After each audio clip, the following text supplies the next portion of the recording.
Bienvenue dans ce nouveau numéro de Station Europe. Impossible évidemment de ne pas parler de l'Ukraine. Plusieurs manifestations de solidarité avec les Ukrainiens ont eu lieu cette semaine à Bruxelles, capitale de l'Europe. On en parle avec Marta Barandy, une militante ukrainienne qui vit à Bruxelles depuis plusieurs années, et avec Benoît Ludgen, député européen. Voici Station Europe.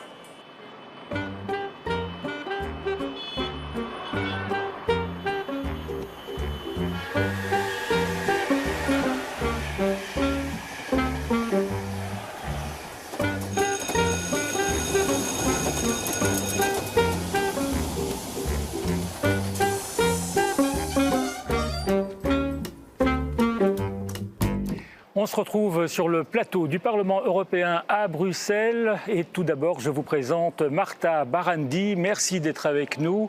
Vous êtes ukrainienne, vous avez fondé à Bruxelles une ONG qui défend les valeurs de l'Ukraine. Vous êtes une spécialiste en droit international, vous êtes aussi journaliste et vous aimez écrire des poèmes. Est-ce qu'il y a encore aujourd'hui une place pour la poésie? C'est quoi votre état d'esprit maintenant? C'est vrai que, merci de m'avoir ici, c'est vrai que j'écris des poèmes quand je suis émotionnelle, mais aujourd'hui je ne me permets pas d'être émotionnelle. Je n'ai pas de temps pour ça parce que des gens en Ukraine ont besoin de notre aide et donc je dois mobiliser mes forces et toutes les émotions à côté, peut-être après. Là, vous êtes dans l'action, vous organisez des manifestations, il y en a un peu partout en Europe d'ailleurs. Manifestations dans les rues, on voit aussi que les citoyens sont prêts à faire des dons, à accueillir des réfugiés. Est-ce que vous sentez que les citoyens européens sont proches de vous ? Oui, bien sûr, on est vraiment très choqués comment des citoyens belges et européens sont ouverts pour nous.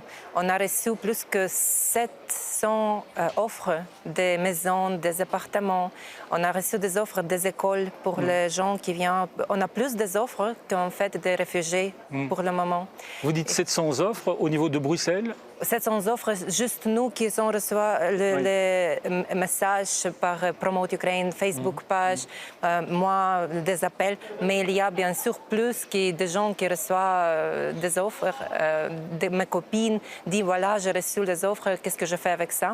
Et il y a déjà le Google document où on voit toutes les personnes qui veulent aider et comme ça on va faire le matchmaking après quand des gens viennent, on va voir qui on envoie. On voit que vous réclamez des dons, mais qu'est-ce qui est vraiment utile aux Ukrainiens? Utile pour les Ukrainiens. Qu'est-ce qu'on peut leur donner? En fait, on ne sait pas encore parce qu'on n'a pas encore parlé avec des réfugiés ici, mais bien sûr, c'est aide psychologique tout d'abord. C'est école pour les enfants que directement ils sont intégrés. Peut-être les cours de langue directement aussi pour les enfants. Comme ça, ils peuvent déjà être reçus par les enfants belges. Des vêtements parce que des gens sont partis sans rien. Donc des vêtements, un petit peu tout. On verra, je pense aujourd'hui, demain, des gens arrivent et on va parler avec eux. On n'a pas encore le temps, on n'a pas la possibilité de parler avec des gens qui sont arrivés déjà en Belgique. Votre famille aussi est toujours en Ukraine, en tout cas une partie de votre famille, et je pense qu'elle est passée maintenant en Roumanie. En fait, oui, ma famille était en Ukraine jusqu'à aujourd'hui. Aujourd'hui matin, j'ai reçu un message qu'ils ont passé la frontière avec Roumanie.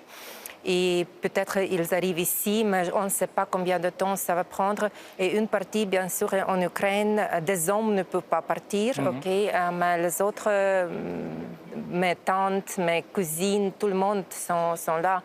Aussi mes copines, des activistes de ONG Promote Ukraine sont encore en Ukraine. Et il y a des activistes qui ne veulent pas partir. Ils aident au bataillon et ils vont résister. Alors vous étiez ici au Parlement européen mardi dernier.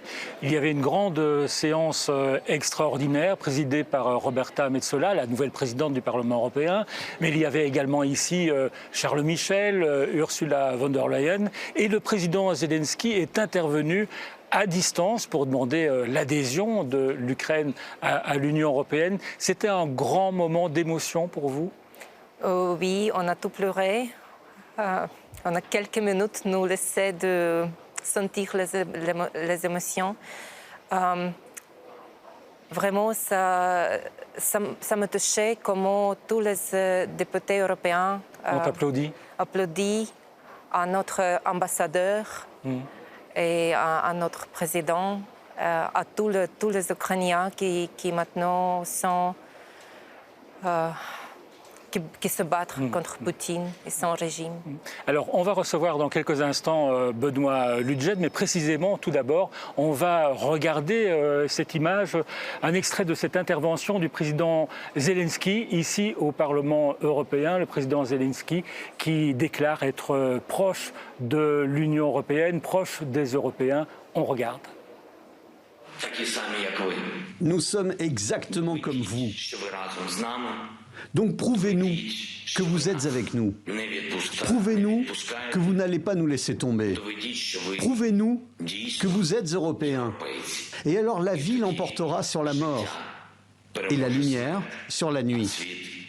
Gloire à l'Ukraine.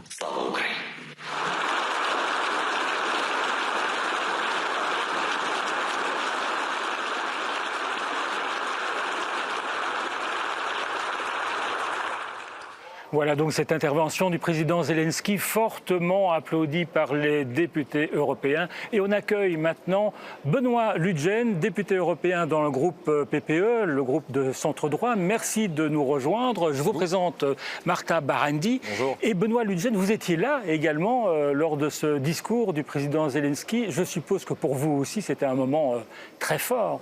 Je n'ai jamais vécu ça de ma vie. J'étais dans plusieurs assemblées parlementaires, un moment d'émotion intense, de communion et de mobilisation. Donc un partage puissant, c'est vrai, avec le président et avec l'ensemble des parlementaires, presque tout groupe confondu. On va laisser les grincheux de côté. Non, c'était puissant. Et puissant, et cette puissance d'émotion, elle doit se transformer, elle se transforme en mobilisation européenne et d'unité européenne. Enfin retrouvée, si je puis dire, ou enfin trouvée. C'est malheureux de devoir passer par des crises aussi importantes que celle-là. Et je pense que ce ressenti-là, il a été partagé à travers un écran, parce que c'est aussi ça la réalité des nouvelles technologies, avec un homme qui est à l'abri, mais au milieu de ses concitoyens. L'engagement politique, on se pose parfois des questions par rapport à son propre engagement. Lorsqu'on vit cela, on ne doit pas s'en poser et on doit être mobilisé à 100%. Et c'est peut-être ça le plus important, je pense, de ce qu'on a vécu ces derniers jours. Alors parlons sur le fond. Il demande l'adhésion de l'Ukraine à l'Union européenne, mais est-ce que c'est vraiment réaliste ça ? Alors, dans des délais extrêmement courts, ce n'est pas réaliste, mais je crois que c'était vraiment important d'envoyer un signal à la fois de la part de la Commission européenne, et Ursula von der Leyen l'a exprimé, le Conseil, via le président du Conseil, mais également les parlementaires européens, de dire voilà, on a envie de vous accueillir, on a envie d'être ensemble. On sait qu'il y a une procédure, qu'elle peut mettre jusqu'à 10 ans, voire davantage, mais on devra réduire évidemment ces délais. Et puis, nécessité fait loi, je pense. Il y a un phénomène d'accélération. Alors, bien sûr, il y a des règles à respecter, mais elles doivent être accélérées au maximum pour donner effectivement et témoigner à l'égard de l'Ukraine, pas simplement des mots, mais des actes concrets par rapport à cette future adhésion. Moi, au départ, je ne suis pas favorable aux extensions et à l'agrandissement de l'Union européenne, mais il y a un moment donné où il faut prendre ses responsabilités. Mais vous avez voté, et la majorité des députés a voté une résolution en faveur de l'adhésion de l'Ukraine à l'Union européenne. Ce n'est pas que symbolique ? Non, ce n'est pas que. C'est la candidature à l'adhésion. Hein. On a voté pour la candidature à l'adhésion, ce n'est pas que symbolique. C'est d'abord symbolique et c'est important de montrer les symboles sont importants aussi dans ces moments-là. Ce n'est pas que symbolique parce que, oui, globalement, l'Ukraine par rapport à. Il y a des critères évidemment respectés, on ne va pas rentrer, c'est pas l'objet aujourd'hui, mais l'Ukraine représente un pays qui peut effectivement à un moment donné rejoindre l'Union européenne. Ça mettra le temps qu'il faut, mais il ne fallait pas attendre pour le dire et pour montrer effectivement cet élément-là. Le matin, on était en lien avec le maire de Kiev. On était quelques parlementaires du PPE en lien direct avec lui. On a vécu le même phénomène d'émotion. Et voilà, ce sont deux hommes qui sont dans des parcours fort différents et qui deviennent des héros de la nation. Mais héros de la nation, c'est aussi important pour l'ensemble des citoyens ukrainiens en termes de mobilisation et de résistance. Je viens d'une ville qui a résisté en son temps. Et bien sûr, pour nous aussi, ça nous touche aux tripes, mais ça nous oblige aussi à se dire on ne peut pas ne pas être à la hauteur de ces hommes et de ces femmes et de ces enfants qui se mobilisent. On ne peut pas ne pas être à cette hauteur-là. Et donc voilà, ça nous oblige aussi, je pense, chacune et chacun à être pleinement mobilisés et d'envoyer ces symboles importants. Marta Barandy, vous savez que vous n'allez pas entrer dans l'Union européenne demain. Pas demain, mais j'espère en fait que 2029, vous allez avoir des collègues ici d'Ukraine. Peut-être pas 10 ans, peut-être un petit peu plus vite, parce que l'opinion publique d'Europe est ouverte. C'est plus ouverte qu'on pouvait penser une semaine, ça fait une semaine. Donc l'opinion publique est vraiment importante pour les politiciens de changer leur attitude. Donc, en fait, vous n'avez même pas besoin de faire du lobbying, ce sont les citoyens qui font le lobbying pour vous. Européens, c'est pas nous, c'est plus des Ukrainiens. Des Ukrainiens, ils ont déjà montré le niveau d'engagement aux valeurs européennes, et engagement de héroïsme, protection de terres européennes. C'est nous qui sommes maintenant sur la bataille pour Europe. Donc la population européenne veut ça et je pense que la pression qu'il peut mettre sur les politiciens européens, c'est à notre faveur. Donc j'espère que nous sommes là déjà avant 2029 et comme ça on peut déjà avoir des députés européens d'Ukraine. Benoît Ludgen, on voit que l'Union européenne a pris des sanctions sans précédent. Hein. Elle a aussi décidé de livrer des armes à l'Ukraine. Ça aussi, c'est du jamais vu, en particulier de la part de pays comme l'Allemagne. Est-ce qu'il y a encore une place pour la diplomatie? Est-ce qu'il faut laisser une porte de sortie à Vladimir Poutine? Et comment on fait? En tout cas, on doit garder une place pour la diplomatie, ça c'est une certitude. Je veux dire, on ne sort pas d'un conflit sans que la diplomatie, à un moment donné, ne prenne le relais et trouve les solutions nécessaires. La deuxième partie de votre question, elle est évidemment essentielle, je le pense. La porte de sortie. Quand vous êtes en conflit avec quelqu'un, il faut toujours que votre adversaire ait lui-même une porte de sortie. Je sais bien que c'est très dur et très particulier de dire ça aujourd'hui, mais la porte de sortie, j'espère qu'elle sera par rapport à Poutine, ce sera la porte de sortie totale. Totale, ça veut dire la destitution. Ça prendra du temps, on le sait. Cela étant, donc ça veut dire que vous comptez stratégie... davantage sur les généraux russes qui pourraient le remettre en question que sur la diplomatie européenne ou américaine? On doit faire feu de tout bois, si je puis dire, par rapport à cela. C'est certain que, vous savez, quand vous avez des responsabilités, quand vous avez du pouvoir, vous avez tout autour de vous ce qu'on appelle des courtisans qui parfois vous détestent, mais vous trouvent profitables. Mais lorsque cette profitabilité s'en va, parce que on se rend compte que finalement, oui, Poutine, tous ceux qui sont autour de lui se rendent compte qu'aujourd'hui, il ne leur apporte plus tout à fait le bonheur, surtout financier, qu'il pouvait leur apporter. Donc c'est un élément qui peut être important. Alors ce n'est pas un processus court, c'est sans doute un processus long, mais on doit effectivement s'appuyer sur ces éléments-là. On a quand même vu des réactions, bien sûr, de citoyens russes, et je les salue, les citoyens russes qui ont été manifestés, hein, parce que pour eux, c'est 15 jours, minimum, c'est 15 jours de prison. Donc ils font preuve d'un courage aussi immense de contester le pouvoir. On a vu aussi certains courriers de généraux ou anciens généraux russes, déjà bien avant d'ailleurs l'invasion, s'exprimer et prendre leurs responsabilités. Ils font preuve aussi d'un certain courage. Bon, il faudra s'appuyer effectivement sur ces forces-là pour faire en sorte que demain, aussi au niveau de la Russie, l'état de droit, les valeurs que vous avez très bien exprimées, mais elles soient partout en Europe. Et la Russie fait partie du continent européen, pas de l'Union européenne, mais du continent européen.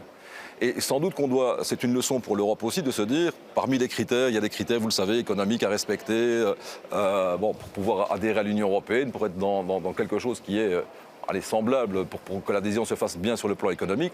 Mais l'Europe, c'est autre chose qu'un simple marché et autre chose que des critères économiques. C'est aussi l'état de droit, les valeurs que nous défendons. Et là, elles nous viennent en pleine figure avec effectivement cette résistance ukrainienne, et vous l'avez parfaitement exprimé. C'est clair que si vous faites voter les citoyens européens aujourd'hui, je pense que c'est à 90%, on dit OK, l'Ukraine doit adhérer. Si ça bouge aussi rapidement, s'il y a cette mobilisation-là aujourd'hui, c'est pourquoi? Tout simplement parce qu'on a aussi une forme de peur. Et peur par rapport à quoi? Par rapport à notre liberté, voir autre chose encore que notre liberté. Alexander De Croo a déclaré, si on ne prend pas des mesures très fortes à l'égard du pouvoir à Moscou, eh bien Vladimir Poutine ne va pas s'arrêter à l'Ukraine. Ça veut dire quoi? Qu'il pourrait effectivement entrer en Moldavie notamment? De Gaulle l'exprimait bien, si face à un dictateur vous reculez, vous allez vous retrouver au-delà du mur. Donc c'est pas collé contre le mur, c'est au-delà du mur. Donc, oui, et je pense qu'on a beaucoup trop tardé. Il y a une forme de complaisance européenne, j'en ai jamais fait partie, voire de fascination de certains politiques européens, belges, français ou autres, à l'égard de Poutine, en trouvant ce type formidable, en termes d'autorité, etc., ou par rapport au nationalisme exacerbé qu'il exprimait. Heureusement, il ne s'exprime plus trop sous cela, et cette fascination, il y avait parfois, au-delà de la fascination, une simple complaisance. Or, l'attaque à l'égard des valeurs européennes, et j'espère de valeurs universelles, elle ne date pas, malheureusement, d'il y a 8 jours. On a quand même été attaqué lors d'élections démocratiques, que ce soit aux États-Unis, que ce soit en France, que ce soit en Europe. Et notre réaction, elle a été d'une mollesse absolue. Or, face à ce genre de personnage, je pense que oui, il faut à un moment donné fixer les frontières, être debout et arrêter sans cesse de reculer. Alors il faut le faire avec la nuance nécessaire, dans la gamme de possibilités que nous avons, parce que oui, la diplomatie doit aussi pouvoir jouer son rôle. Marta Barendi, on voit bien que les Européens ont été, et même des spécialistes, ont été abasourdis de voir cette invasion russe en Ukraine. Vous y attendiez, vous dites qu'on était naïf en quelque sorte? Oui, on a vu ça se passer. En fait, en décembre, on a déjà publié un journal. On a Promote Ukraine, on a le journal Brussels Ukraine Review. Et le dernier journal, c'était Courbe d'attaque.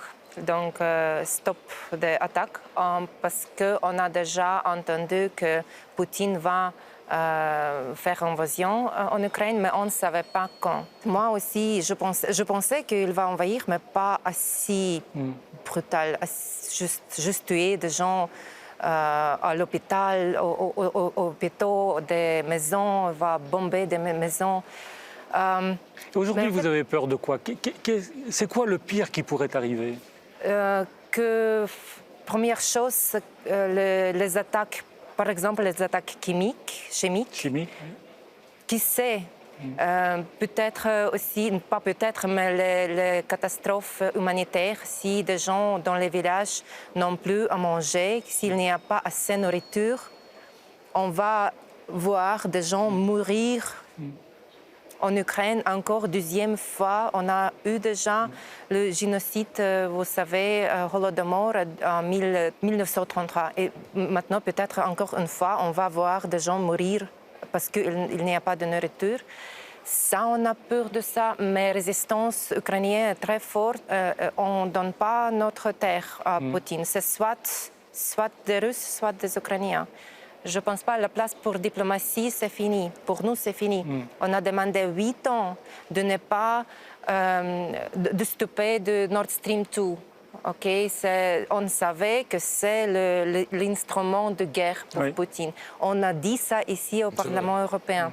On a dit beaucoup de fois, faites les sanctions contre le cercle interne de Poutine, des oligarques. Ne donnez plus de visas, tous les comptes bancaires bloqués, on savait ça. Quand vous parlez de Nord Stream, c'est donc le gazoduc qui relie directement la Russie à l'Allemagne et qui permet en fait de contourner l'Ukraine. Oui, on a vu ça, on a dit ça pendant 5 ans, on a dit que voilà, quand c'est fini, vous allez voir des conséquences, on est là. Donc, Bruno Lidgen, on continue à acheter du gaz russe pour le moment, on devrait arrêter? Alors, on doit trouver les alternatives en la matière, et la mobilisation, elle est immense, et on voit que des décisions sont prises. Et pendant la guerre, le commerce continue, quoi. Oui, là, pour l'instant, dans l'urgence, le commerce continue en partie, mais on va réduire effectivement cette dépendance. La Belgique l'est peu dépendante au gaz russe, mais par contre, des pays comme l'Allemagne, l'Autriche, la Roumanie ou d'autres sont extrêmement dépendants au gaz russe. C'est un véritable enjeu. Moi, je rejoins tout à fait ce que vous avez dit. Vous allez voir mes votes, j'ai voté effectivement contre ces éléments-là, parce qu'il y a un réel danger. Notre dépendance européenne, qu'elle soit énergétique, qu'elle soit militaire, qu'elle soit numérique, elle nous fragilise sur le plan international. Et donc, oui, c'est ces éléments-là qui peuvent effectivement nous consolider et c'est ensemble qu'on pourra y parvenir. C'est une leçon pour tout le monde, je pense, de manque de clairvoyance, certainement, et je ne peux que vous rejoindre dans ce que vous avez exprimé. Si vous me permettez, Oui. pour diplomatie, je voulais aussi dire, il n'y a pas pour nous, pour vous peut-être il y a encore place pour diplomatie, pour nous non, on ne croit pas que Poutine va changer. Qu'est-ce que l'espoir pour nous qu'il y a soulèvement des Russes, des populations russes. S'il y a soulèvement là-bas, peut-être on va, dans quelques semaines, dans quelques mois, on va le change de régime, change de toute la carte géopolitique. Donc c'est pour ça qu'on veut des sanctions fortes pour tous les Russes. Mais est-ce que les Russes sont au courant qu'il y a une guerre en Ukraine? Non, en fait, qu'est-ce que je vois, qu'est-ce que j'entends de la côté russe, qu'ils pensent qu'il n'y a pas de guerre et même des gens ici, de Géorgie, même de Lituanie, qui regardent le télé russe, ils disent que oh, qu'est-ce que Zelensky il fait avec vous? Oh, il n'est pas un bon président, c'est des Ukrainiens qui tuent des gens en Ukraine, c'est pas les Russes. Et ça, quand j'entends ça, je ne sais pas comment c'est possible que des gens en Europe pensent ça. Oui. Comment les Européens sont laissés les chaînes russes parler de... Les Russes vont constater qu'il y a une guerre quand il y aura des cercueils avec des soldats russes qui reviendront en Russie. Hein, bien sûr. Sur l'aspect de la diplomatie, comprenons-nous bien, on dit la même chose. Il y a des pourparlers pour l'instant entre les autorités ukrainiennes et, à l'heure où on parle, et les autorités russes. Alors, ce n'est pas Poutine et Zelensky, mais c'est quand même des représentants. Le dialogue, on ne peut pas le rompre. Donc, je veux dire, on doit garder le canal ouvert, même si ça fait mal, mais c'est une réalité. Ne fût-ce que pour ne pas que votre adversaire, qui n'est pas n'importe qui, utilise ça contre vous, comme une arme aussi sur le plan de l'opinion publique, notamment en Russie. Puisque vous avez 1000 fois raison, c'est l'opinion aussi russe qu'on doit pouvoir faire évoluer. Ben, si on laisse Poutine en disant j'essaye de négocier, j'ouvre des portes de négociation, j'ai personne en face de moi, on a coupé les canaux de communication. Donc ce n'est pas possible. Donc quand on parle de diplomatie, pour moi c'est ça, c'est de garder effectivement, de ne pas que cet argument-là se retourne contre vous. Reconnaissons une chose, c'est que l'Europe les utilise à plein, et moi je salue l'action de la Commission, du Conseil et du Parlement. C'est pas tous les jours qu'on peut le dire, vous savez bien, M. Germain, vous connaissez ça par cœur. C'est rare qu'on soit aussi unis et par rapport à cela, et d'être fiers d'être européens, et dans l'espoir que, effectivement, une fois tout cela passé, le plus rapidement possible, ce lien-là entre Européens, parce que nous sommes des Européens, il sera réel, concret dans la vie de tous les jours. Et l'Europe est aussi unie et d'accord pour accueillir des réfugiés, ça n'arrive pas tous les jours non plus. 1 million de réfugiés déjà à l'heure actuelle, plus de 400 000 en Pologne. Il y en aura bien sûr dans des pays comme la Belgique. Alexander De Croo a demandé aux communes de s'organiser pour accueillir ces réfugiés. C'est le cas aussi à Bastogne. Ça s'est fait tout seul, il n'y a même pas eu besoin d'Alexander De Croo. Spontanément, plusieurs personnes m'ont envoyé des messages pour dire j'ai une partie d'habitation, un appartement, où je vais me mettre d'un côté de la maison et il y aura l'autre côté de la maison. Où puis-je envoyer ces offres? C'est du jamais vu. Et cette générosité, est-ce qu'elle est difficile à canaliser, à coordonner parce que... Alors, oui, elle l'est toujours dans ces cas-là. Pourquoi on l'avait vécu déjà au niveau des inondations. Il y a une générosité spontanée qui fait qu'on apporte tout ce qu'on a. J'ai de la nourriture, j'ai des sacs de couchage et j'apporte tout ça à la commune. Où puis-je déposer cela? Après, il faut l'organiser, faire en sorte que, oui, d'une part, on doit garder effectivement certains éléments. On a déjà eu l'occasion de s'en entretenir, qui vont servir aux personnes qui vont rejoindre nos villes, nos villages, nos quartiers. Et puis ce qu'on doit envoyer en urgence là-bas, qui demande de la protection, notamment au niveau personnel, gilet pare-balles, etc. Là aussi, l'Union européenne, de toute façon, envoie du matériel en force. Sur l'aspect alimentaire, parce que vous l'avez évoqué, il y a tout le programme d'alimentation mondiale qui se mobilise et qui va subvenir de façon très forte et très puissante en besoin d'alimentation pour la population ukrainienne, là maintenant tout de suite. Et aussi, parce que ce conflit ne va sans doute pas s'arrêter demain, pour l'avenir, pour l'Ukraine et pour l'ensemble du peuple ukrainien. Donc la mobilisation, elle est aussi mondiale. Vous vouliez ajouter quelque chose, Martha? En fait, on a besoin plus de jeunes, plus de volontaires, peut-être belges aussi, qui peuvent faire des choses en français, un petit peu en néerlandais. Comme ça, on partage notre travail. Mais on est déjà bien mobilisé, on déjà sait qui fait quoi, où il y a des sites où on peut chercher des choses et où il y a des Google documents et manifestations et tout ça. On a déjà la liste. Donc la coordination est bonne, juste des ressources humaines n'est pas... Pour les volontaires qui peuvent venir chez nous. Je dis maintenant peut-être quelqu'un qui veut aider à nous dans notre centre de coordination. Bienvenue. On va expliquer quoi faire. Et Appel bien reçu. Vous êtes fier d'être européen aujourd'hui, Benoît Lutgen? Sûrement. Je pense qu'on doit tous l'être par rapport à la réaction de l'Europe. Il y a l'aspect de l'émotion, bien sûr, on en a beaucoup parlé. Et cette lueur d'espoir, elle est d'abord entretenue par vous-même, par ceux qui résistent là concrètement, qui font preuve d'un courage incroyable et immense. C'est leur vie qui est en jeu, c'est la vie de leurs enfants, de leur famille. Enfin, je dis, voilà, et des hommes qui se révèlent, des femmes qui se révèlent aussi. Parce qu'il n'y a pas que des hommes, on en a beaucoup parlé des hommes, hein, le président ukrainien sûrement, le maire de Kiev et d'autres. Et il y a des femmes formidables aussi, on le voit dans les témoignages, qui se mobilisent de façon fantastique. Et donc, ouais. C'est incroyable. Pour les femmes, mais merci à l'Ukraine. Et merci à l'Ukraine de nous apporter ce sursaut européen, parce que c'est ça la réalité derrière. Pour les femmes, je veux dire que notre activiste en Ukraine, l'activiste de ONG Promote Ukraine, elle fait le social media chez nous. Maintenant, elle se bat contre l'armée russe et aussi elle fait le cocktail Molotov, elle fait à manger pour l'armée et elle fait notre social media quand elle a le temps, elle est dans le CAF, s'il y a Internet, elle fait notre Twitter. Donc ça, par exemple, c'est ça que des femmes font. Et si je me permets, il y a un mardi, on va avoir la manifestation des femmes pour Ukraine ici à Bruxelles. Prochain, oui, on organise la manifestation. Et la journée des femmes. Oui, donc si quelqu'un peut venir chez nous, des femmes, bienvenue. Il y a aussi le soirée charitable pour les femmes, donc bienvenue. On regardera ça sur votre site. Merci Martha Barendi, merci Benoît Lutgen de vous être arrêté à la Station Europe. Je signale que cette émission a été enregistrée le jeudi 3 mars. Merci à Pascal Simard et à toute l'équipe qui a réalisé cette émission ici au Parlement européen. Et on se retrouve dans 2 semaines pour un nouveau numéro de Station Europe.